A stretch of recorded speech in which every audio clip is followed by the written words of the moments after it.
favorite things about worship, for lack of a more spiritual term, is recruiting. I love finding more people to be on the team. It is like my greatest joy to find you, whoever you are, and the gifts that God has given you. And here's the real truth. The most talented people in your church usually don't come find you. They hide in the back somewhere, and you just are supposed to guess that they play an instrument and be a mind reader. If they come and present themselves to you, you should use great caution and wisdom, because they might be terrible. I don't know why that is, but this person's like, I'm the best guitar player you've ever heard. And I'm like, oh, sweet Jesus. Or they might just really think that about themselves, whether it's true or not. But you gotta go find them, and it's challenging, right? Like, at a base level, the most practical level, this like strategy for like the sales and marketing of our worship experience is challenging to find people. And I don't know about your guys' churches, but like, there's not 3,000 people trying to sign up for the worship team. But let me just say this. I would rather have nobody on the worship team than just put people up there to have people. And so it's about finding the right people. And to me, finding people and including them on the team is just one of the coolest things we can do, because we get the privilege of giving away opportunity. Like, we just have this gift that we can walk around and give to people. And it is so cool. And I just had the greatest experiences that I could have never made up of inviting people or inviting students onto teams, and just watched how like their engagement then with community and with faith and Jesus, it just changed their life. And it's not because they played the drums.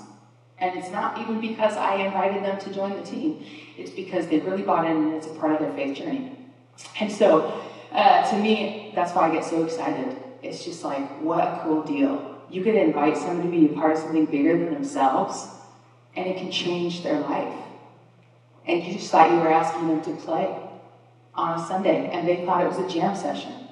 And they didn't know, like, the plan that God had.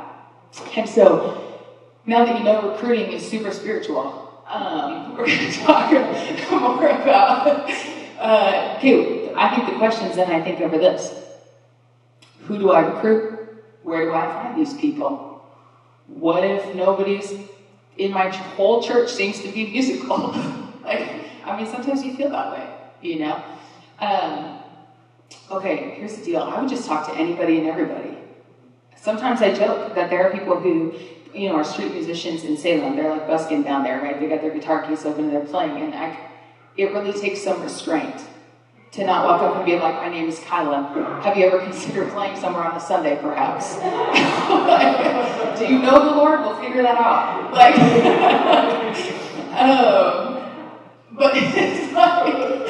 But it's like, why not? Honestly, right? So there's all places you can look. Here's the top places practically that I look. Obviously in your church. But since we all can attest to the fact that usually they're not standing in a line to meet you after a gathering. It happens occasionally, and what a blessing that is, right?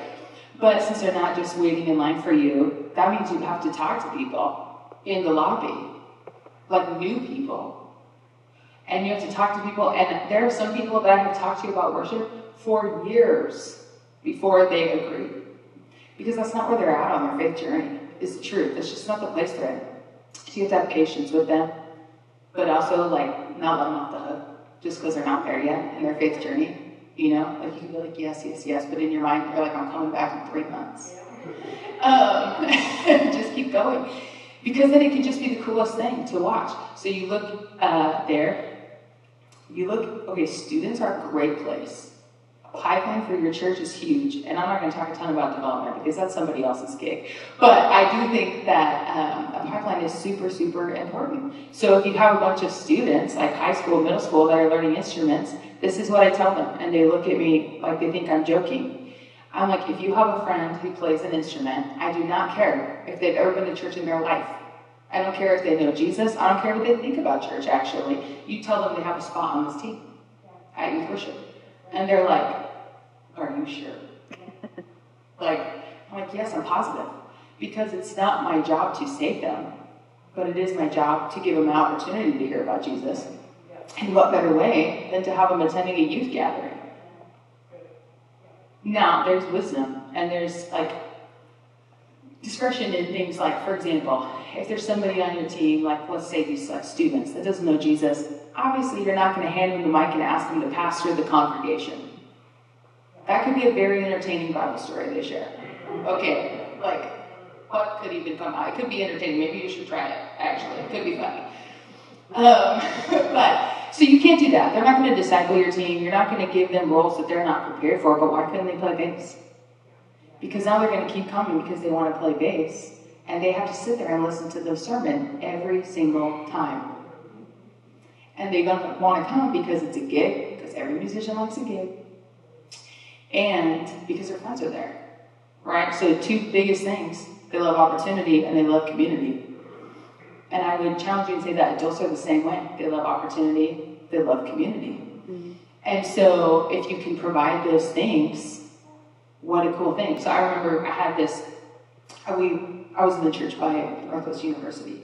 And so one of my friends, he worked there at the time. And so I would tell him, I would say, hey, would you send me a list of every person who did not make the worship team at this school?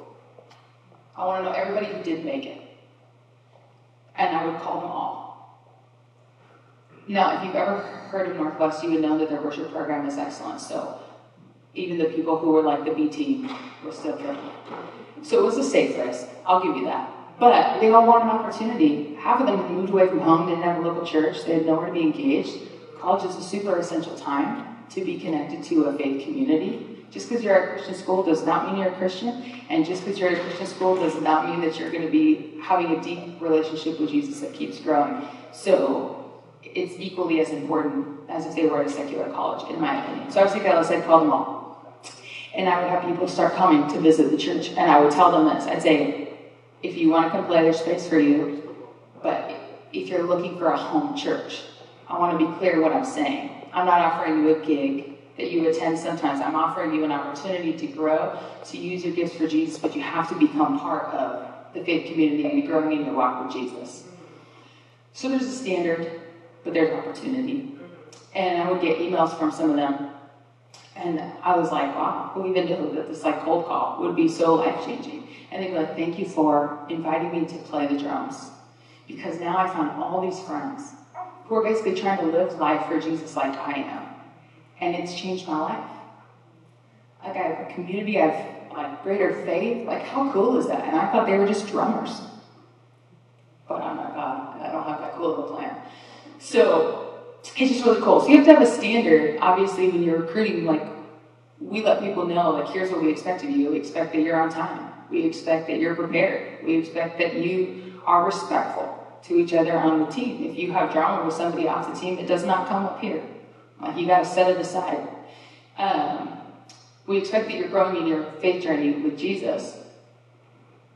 So then the question is, okay, we're expecting that you're growing in your faith journey with Jesus, but then I said that I would invite people who didn't know Jesus to be on the team, right? And those don't seem to line up super well. If somebody is a follower of Jesus, then yes, it's my absolute expectation that they're taking steps to grow in their faith journey while they're on the team. If they are not yet, just getting in the door is a step in their faith journey. It's the same. They're just not in the same place as somebody who's been knowing Jesus for some time, right? So, and in my opinion, as long as they're not causing disunity, intentionally disruptive, intentionally living a lifestyle contrary to somebody who's choosing to follow Jesus, I have no issue with them being there, because honestly, you don't know what you don't know, and you can't be held to an expectation you're not aware of, right? So you got to present it to them and give them an opportunity to receive it. So yeah, there's different approaches to recruiting, and here's the thing: it's really easy, to just go out to your lobby and talk, and you might get a few people every now and then, who want to do this, but that's never going to be efficient enough, right? One of you just doing this at your church. So the thing that I found to be most helpful is to I don't do things alone. So you have to like bleed the culture of inclusion onto your team, onto everybody else. So the point is that hopefully people on the team begin to bring other people. Like imagine if you have 10 people on your team and they all bring one, well, you've just doubled. I could never meet that many people in the lobby per Sunday.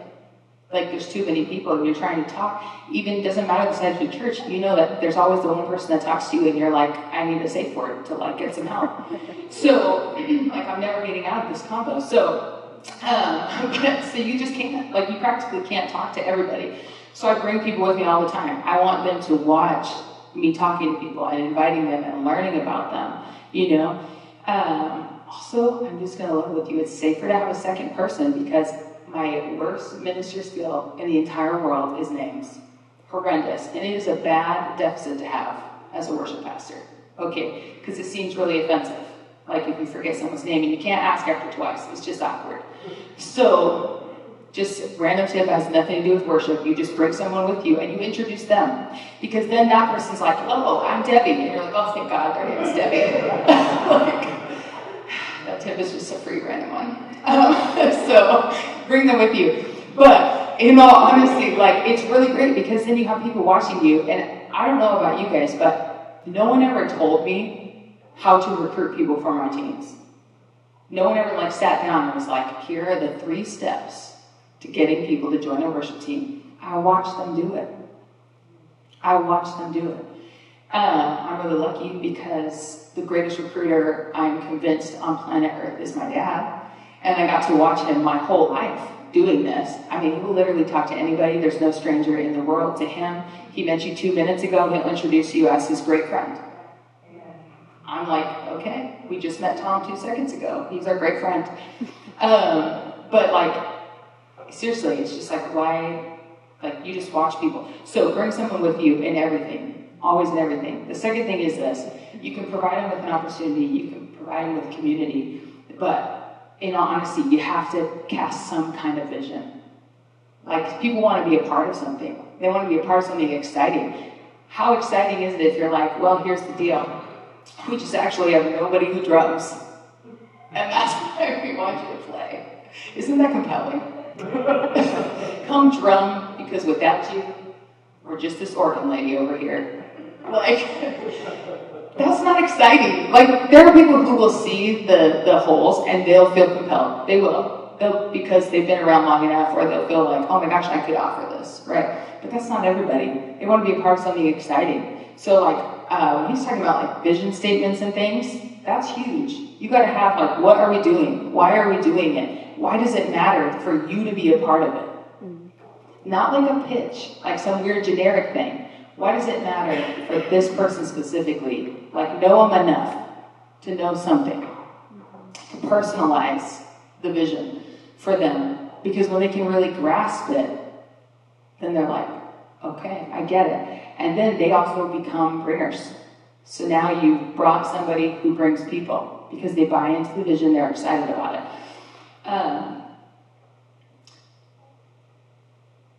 I think, okay, recruiting can be really fun if you like to talk to people.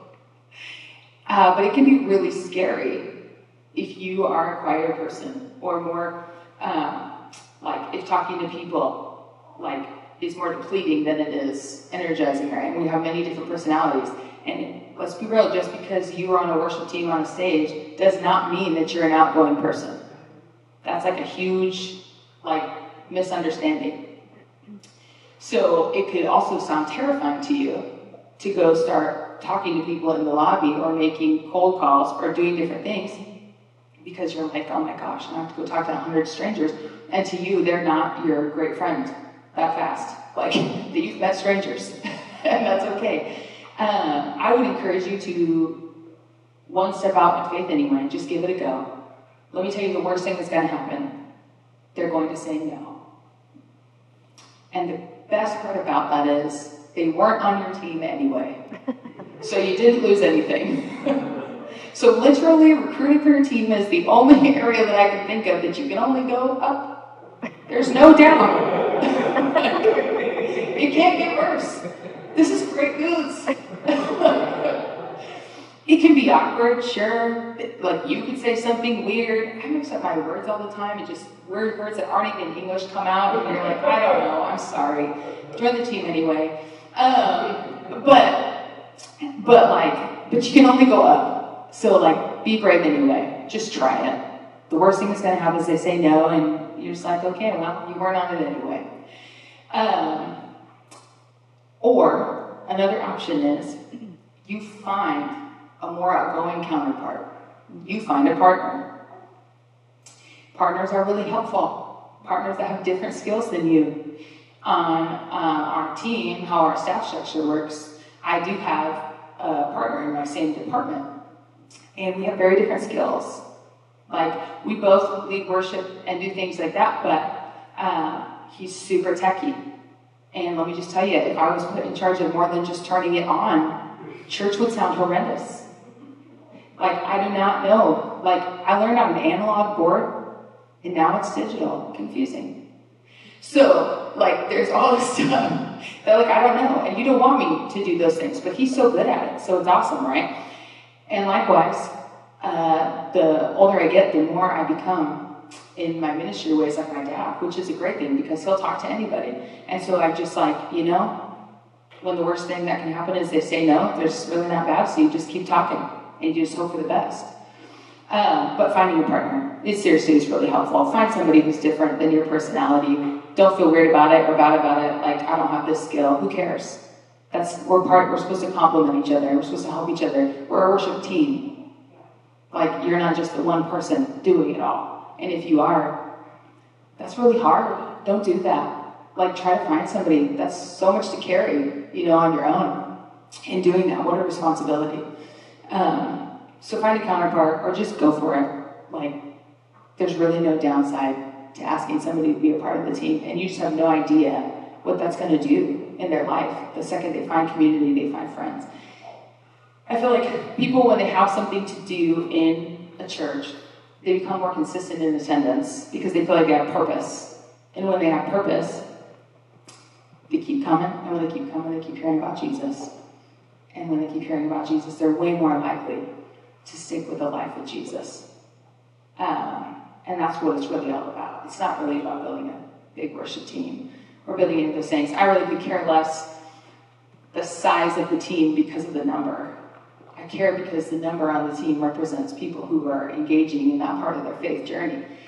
And I would just challenge and say that serving and using your gifts that God has given you in the church is part of your walk with the Lord. It is a thing. And to not ask people and to not be inviting people is robbing them of an opportunity of living in that place of obedience to God. I'm going to be real. I feel like I'm giving some weird message on giving right now, except it's about recruiting and serving. It's really weird. But it's the same. It's the same because this is a way that we honor God, is we give our time and our talents to build up his church. And so to not give somebody the opportunity because you're nervous to ask them, your team's already big, you don't know what to say to them, or fill in the blank. You're robbing them of that opportunity. And what a bummer. What a bummer not to give somebody that opportunity. I think there's two sides of this coin that get interesting here when we talk about recruiting. I think a lot of churches, like the average size church, is recruiting out of need or deficit, right, of people to serve sometimes. That can be a place we are. You might find yourself, though, in a church, I don't know everybody here in your church size, where you are like, I have 6 guitar players and 4 Sundays. What do I do with these 2 people who aren't in the rotation all the time? How do I keep them engaged? And both sides seem laughable depending on the side you're on, right? You're like, we haven't had this problem in a long time. If you're looking for people, keep asking, keep looking. Keep talking to people. You would just spend forever talking, and I know that can be exhausting, but you just have to keep going. You just have to keep talking. And if you get to the place, like I have seasons that I'm like, I am telling you that out of the X amount of people in this room, not one of them is musically inclined, apparently, because I can't seem to find them. There's no way that's true. If you're in a room of more than 2 people, I find that very hard to believe that not one of them has any sort of skill, or at least killer stage presence. I mean, let's be real. You might get desperate, mute the mic, let them smile. Like, let them lead. But all the sound people are like, oh my gosh. We just have fake microphones up there. But I don't really do that all the time, don't worry. But seriously, like, if you're looking, you just gotta keep looking. If you then find yourself in a place that you have a surplus, depth of roster is a blessing, and it is huge, and it is so important. And just like we've been talking about, being able to send people out, there is like so many churches who are desperate for people who can lead worship and can do things. And how cool would it be if instead of building and hoarding, we built and sent? And we just had so many that we were just giving them away. Take this guitar player, take this leader, because the truth is we only win when we all win. Because we're one church. It's not my church and your church, it's God's church. And if one church is struggling and mine is having 37 people on each instrument, then we're not winning. I'm just hoarding. That's what's happening. And you can't force somebody to go to a different church. I'm not suggesting you're like, well, now that we've grown, you guys get to go to church over here. Like, they have to decide. Like, there's free will here. Okay, I'm not saying push people out the door, but how cool would that be? Can you imagine if your church was known for sending out worshipers who were like amazing instrumentalists and leaders to everywhere, and all these churches have people because you could give them away? What an amazing, amazing thing to be in. Okay, so here's my thought. So let's say somebody wants to be on the team. Right now there's practical stuff. So now you've asked somebody, or somebody's come up to you, they want to be on the team. What do you do with them? Right? You have to be ready to receive them. So we've mentioned before, like different people's, let's call it auditioning, for lack of a better term, different people's audition processes. I'm also a huge fan of like, there has to be a really, really legit reason for me to tell you no. So my go-to would be yes or bro. And I have plans for both. So if somebody wants to be a part of the team, we talk about it, I find out what they do. Okay, they play electric guitar, or they drum, or they sing, or they do whatever, find out some basic info. I already have, this is just practical, I already have pre-selected songs depending on what they do. Like, wouldn't it be weird to send out a piano-heavy song to the electric player or the drummer? Like, that doesn't make a lot of sense. So I have already pre-selected songs and predetermined keys of people I know who will be in this jam session, and I know they can sing in those keys along with them, right? Or male keys, female keys if the person auditioning does that. So we use the term audition, but there's not really a no. So it's just basically getting to hear their style of playing or singing, getting to hear their range. It's just information collecting, get to share some vision, get to hear more about their background.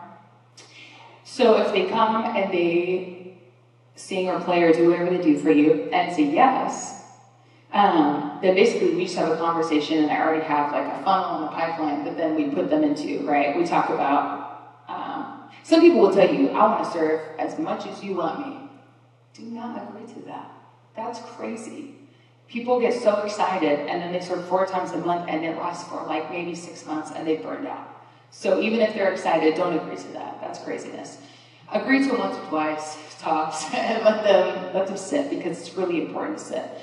And we engage them in that. If it's a grow, it's just like where I'm the most excited, which is crazy because it feels like it would take the most work, but it's just so fun to watch them learn.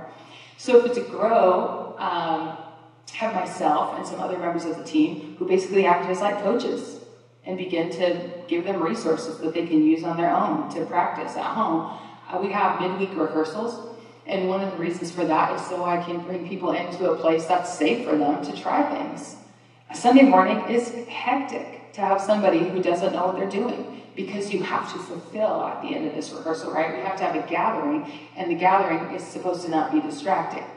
But on a Tuesday, there's nothing coming after it, so you have time to answer questions, you have time to set up like 15 pianos or something weird, because all these new people play piano or something, and it's not distracting, it's not weird. You can bring other people in to play those instruments to help them.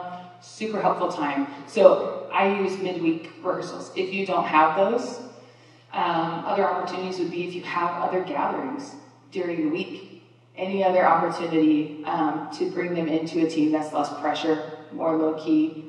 I also have a weird number of adults that are just absolutely terrified to be on the stage, but are like amazing musicians. I don't know if anybody else has any of those, but they're so scared. And so now they're helping lead youth worship because now they're like adult to kid versus peer to peer. They still look like they're gonna puke, don't get me wrong, but it's less scary, so they'll agree to it. And it's a safe place for them to learn. And that's fine. There's logistics. You gotta make sure they're a safe person, obviously, too, if you put them in a student gathering, so background check people. But, if you have none of these opportunities, because I recognize that maybe some of us are in that boat, too. They're like, Sunday's our only gig. This is what we have. Then I would encourage you to use your time outside of that to meet with them. If it is your primary vocation, if you're bivocational or you're just a worship leader on the team, but you don't work at the church, sort it out, find a buddy. Again, this is why teams are super important. Share the load. Share the load and invest in them. It's going to help so much more in the long run if you're willing to give the attention up front. Just help them. You don't have to commit 30 hours. Just meet with them a few times. Give them some resources. Give them some help on what to do. What if you have a team member come who is newer to Christ or doesn't know Jesus, has never played worship music? It's confusing. I had this girl audition once. Honestly, I wish I had recorded it because it was one of the greatest things I've ever heard. So she goes up there. The whole band is ready for her because she's a drummer. So, I can't just have a drummer auditioning with no other instruments. That's weird. So I had this band stay after.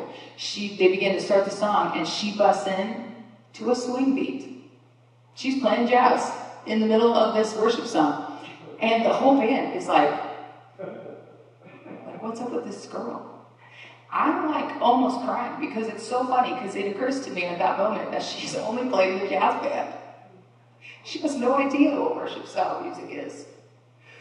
And so you got to help people, understand and give them resources because she's a great musician and she became a great worship drummer, but it's unrealistic to just assume everybody knows stuff and we don't have to give them any help, any resources. So that's another thing that's really helpful too. So, they want to come on your team. It's a yes. It's a grow. If it's a grow, you help over time. I just reassess every so often. I stay in touch. We go through this process. We reassess. There is one other part to this that is challenging that I do want to talk about too on teams.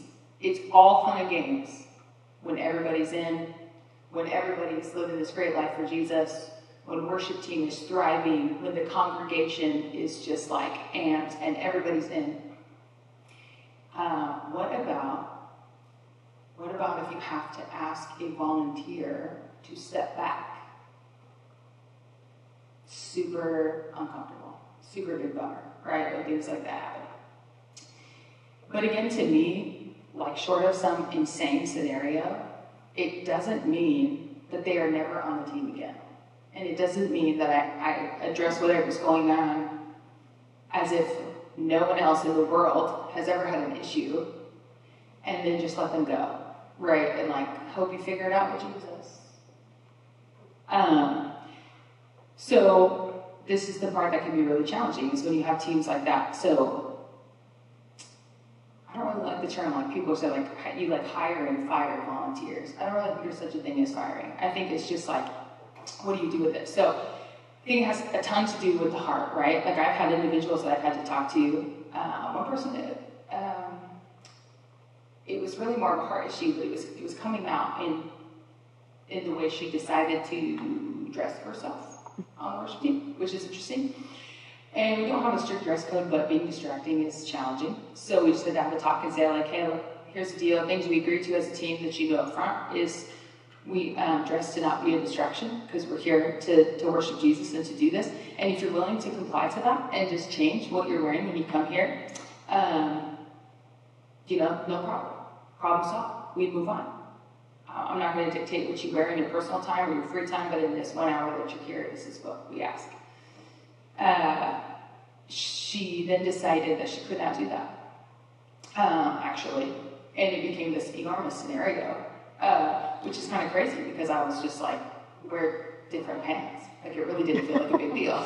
You know what I mean? So some people, and that's when you realize it's a heart issue, it's not her clothes. Now it's I'm just fully like choosing to not comply and to be defiant. And that's where you have to walk with somebody. Now, the cool part about this particular person in the story is that she did come back on the worship team, which is really cool. It took a lot of conversations and it took a lot of time. And it took a lot of just walking with her through her faith journey and her heart things and the different stuff that was going on. Also, another example I've had, and this is like so crazy when this happens. This was in a student scenario, but there were adult leaders on this team too who I asked the same thing. We had noticed in our youth group for a while that the students, like the congregation of students, were just like so like really ready every time we met together to just press into the presence of God. Like they were spending time on their own time, and it was just so seen in this overflow in their heart while we were coming together to worship. I mean, it was just the coolest thing. It's when I wish I wore like a GoPro to like watch it later, because it was so cool. Like, I mean, we have the best seat in the house, right, to watch people engage in worship. So it was just this awesome time where students were growing in their faith, and it was incredible. They were bringing friends, and their friends were getting saved, and it was just the coolest. And the worship team was just missing the entire thing somehow. It was just the craziest thing I've ever seen. They were coming the least prepared they'd ever come. They were just hitting crazy notes all the time.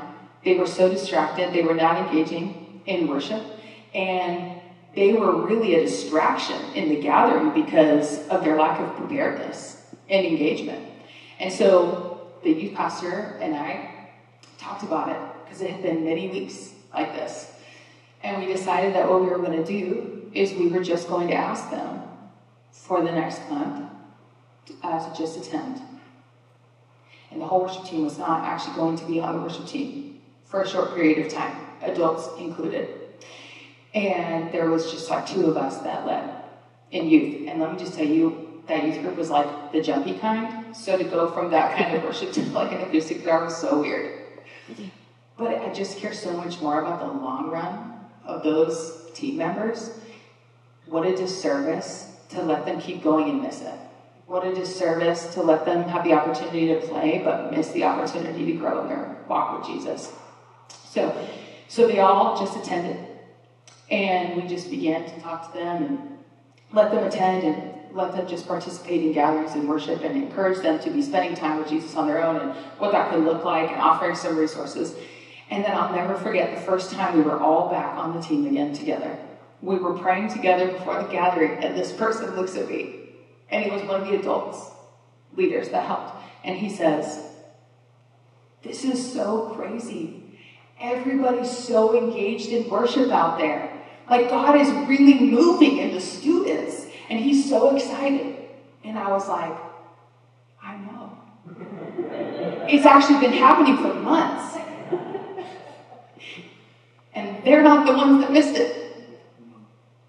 And while that's a really like sobering and tough statement to make to people, like it was so cool to see like them come full circle and be like, oh my gosh, I really got distracted and I really missed the main thing, and I came really not caring about being prepared, and I was a distraction, and all these people were encountering the presence of God and I was missing it.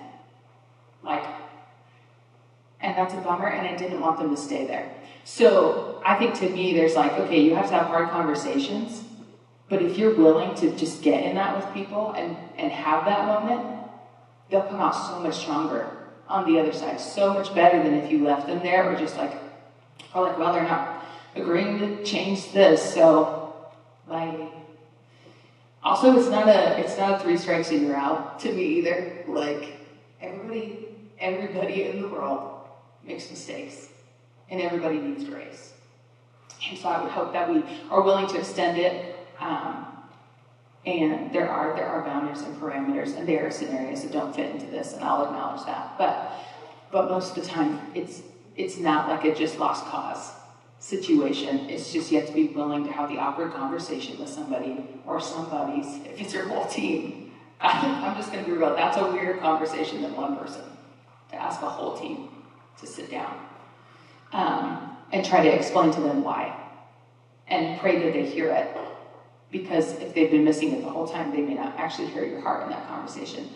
But yeah, so basically, I would just encourage you, don't be afraid of all these different conversations. Don't be afraid to have hard conversations with already existing teammates. Don't be afraid to go out and invite new teammates, because you just never know who you're going to find. And the worst thing they're going to do is tell you no. And I often think, it's okay, I'm not sad about that. I don't really like microphones. We are sorry. I know. Oh, there it goes. It was just your presence. It did it. It was working. Don't be afraid to go and do that. And just invite everybody. Take a chance. Don't be worried if they don't know Jesus. That's what we're supposed to do anyway, right? Is tell people about Jesus, give them an opportunity. And if they do know Jesus and they've been in church for a long time, I would say this too. Push them to be more. Push them to be more. Don't let them be like stagnant. Don't let them be like, well, I'm just the singer. I'm just the guy who drums once a month. No, you're a leader on the team, and you're a leader in our community, and you're leading the church. And I'll just share the story, and then I want to have time if anybody has thoughts or questions or struggles in your particular context. But I went to a worship thing recently that a friend of mine was on the team for, and the people leading were great. Like, don't get me wrong, they were great worship leaders, great singers. The band was awesome. It was a fun time. But the person that actually led me in worship was the bass player. It wasn't a single person in the front. I have never in my life seen somebody play bass quite like her. And it was because she just sang every word to those songs. She was in the presence of Jesus, and she was playing that bass for Jesus. She was not playing it for the team or the song. She was leading through her worship. And it was just incredible. And again, another moment that you just wish you were recording things, because it was so cool. And there's no way you could possibly fully explain that scenario without seeing it. But it's just so cool. So call your team higher. Call them higher. Don't let them stay where they are. Press them to do more. Press them to do more. Okay, I just want to leave time. If there's questions, or you're like, Kyla, there really isn't anybody musical in my church.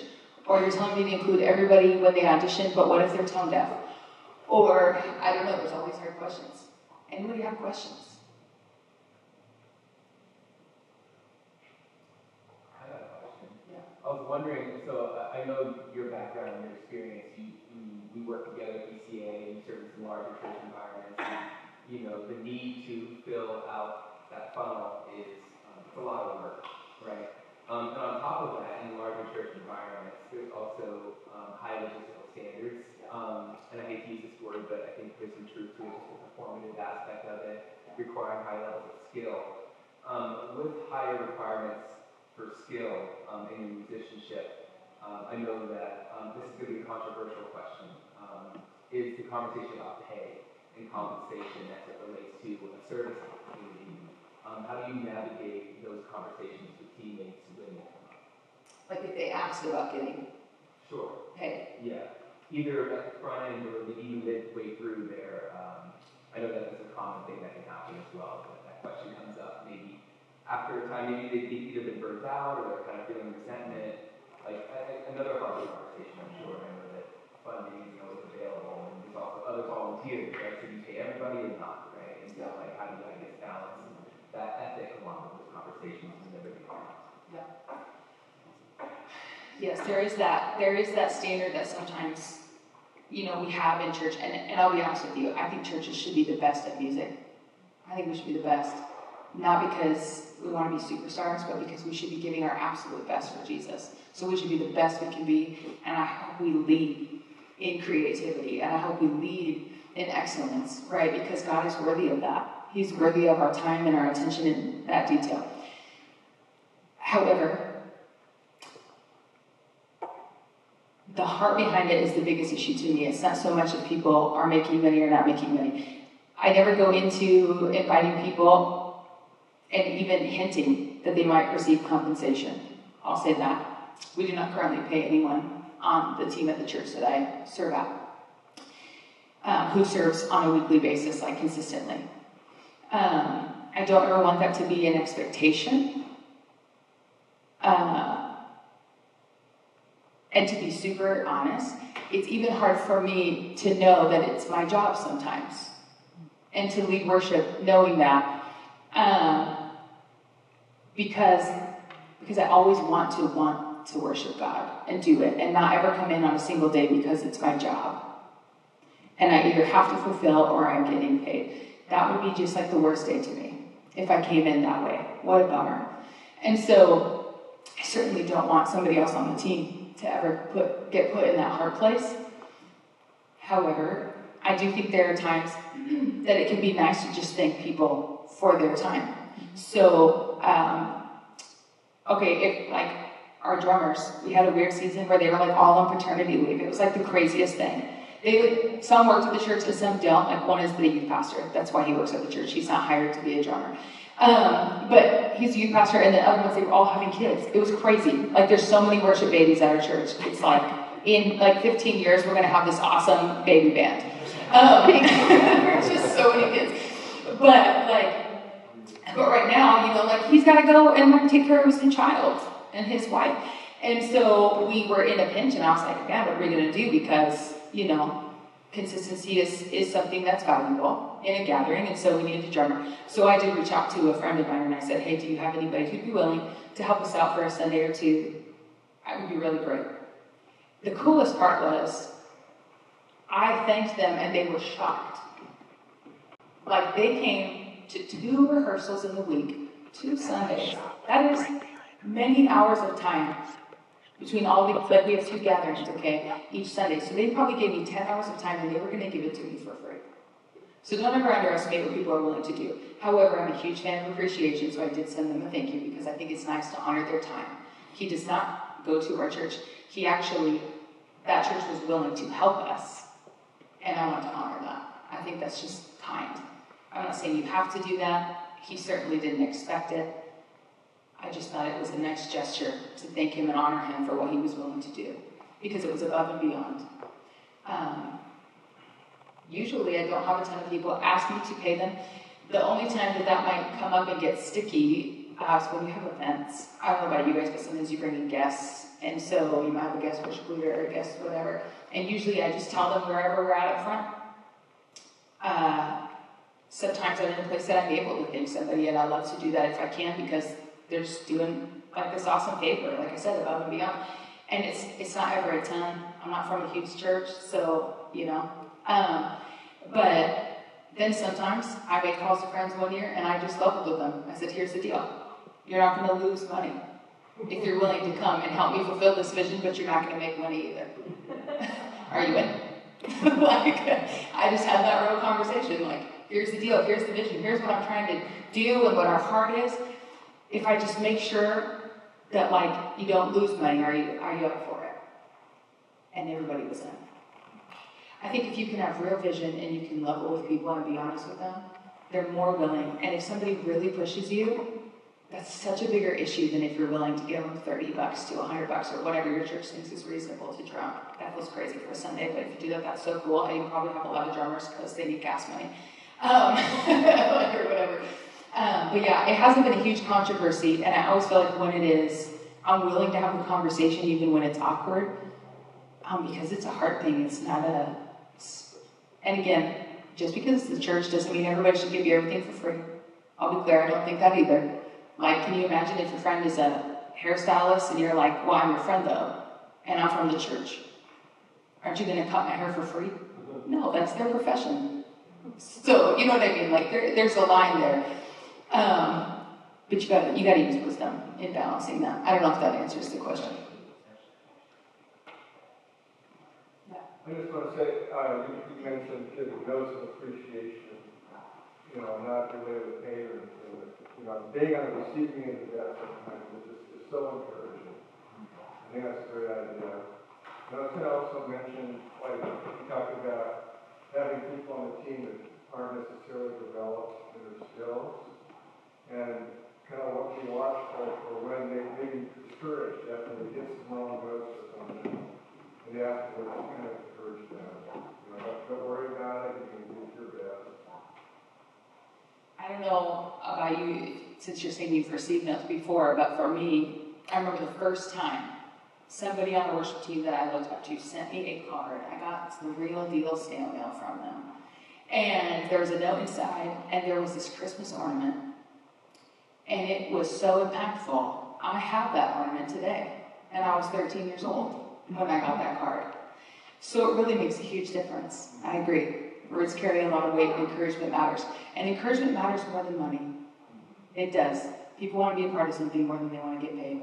So don't feel discouraged in that if you aren't paying people. I'm not paying people either.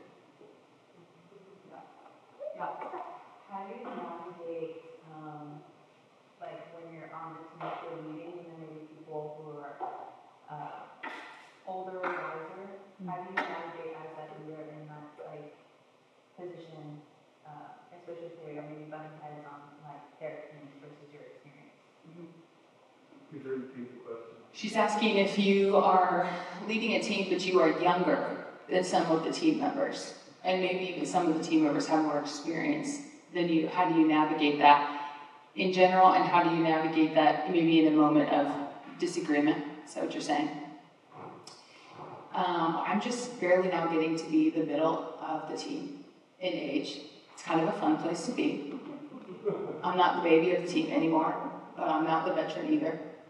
I find myself in the middle, which is a unique place to lead from. I think, to me, in your perfect dream world, everybody would just be submitted to the vision of the church, and there wouldn't be a controversy on who knows what and how old you are, and I know more than you, or whatever. But we work with humans, so, that's not always real. I think in real time, as much as you can, if you can answer it quickly or you can diffuse, I would do that. But sometimes I just have to have conversations with people after and just talk to them. And I'll say this, versus telling them, this is what I wouldn't do. I wouldn't be like, well, I'm the leader of this team, and this is the way we do things, so you best be getting on board. That is not going to work. It doesn't matter if they're 15 or 55, and it doesn't matter how old you are. The biggest thing to me is to ask them to partner with me. Because the truth is, they're doing that because they do have experience, and they do know things that I don't know. Actually, they do.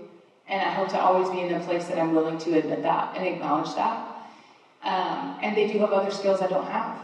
So I've even asked people sometimes too, like, hey, look at this. I acknowledge that you've walked with the Lord for a really long time. And we have new people on the team who have not known Jesus that long. Would you be willing on this team to partner with me spiritually? Would you be a spiritual leader to these people on this team? Our team needs you to be this person. Or, hey, you have way more musical experience than these new people. Instead of getting frustrated at their missing of notes and different things, would you be willing to help them? Because they really need somebody who's going to help them. I'm sure you had somebody who helped you. And most of the time they're like, oh, yeah. And it just changes the tone. You partner with them versus dominating. That doesn't go well for anybody. And it will diffuse whatever their issues too. And maybe they just have like a question, or maybe they feel like they're serving in the wrong spot. So you might also want to ask questions. Are you serving where you want to be serving? Are you enjoying what you're doing? How can I help you enjoy it more?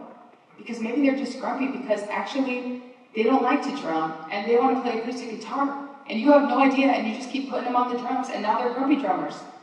It happens. Like, you know what I mean? And maybe that was the whole problem. Maybe their problem really wasn't you, or the song, or your age, or anything that's happening. You just didn't know what you didn't know.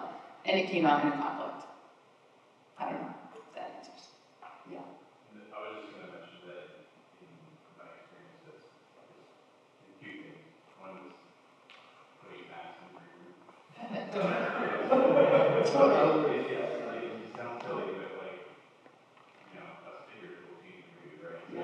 So we always like, you always have snacks in there for people who, but yeah, I always found that when those conflicts come up, there was always a root of something else. Was a problem, so it takes a certain amount of intentionality to say, let's handle this thing, but then come back to it and say, okay, what was going on? And often, like you said, I think people at that time and intentionality to revisit that and say, hey, dig a little bit, you'll find out that there's something else that's causing that, and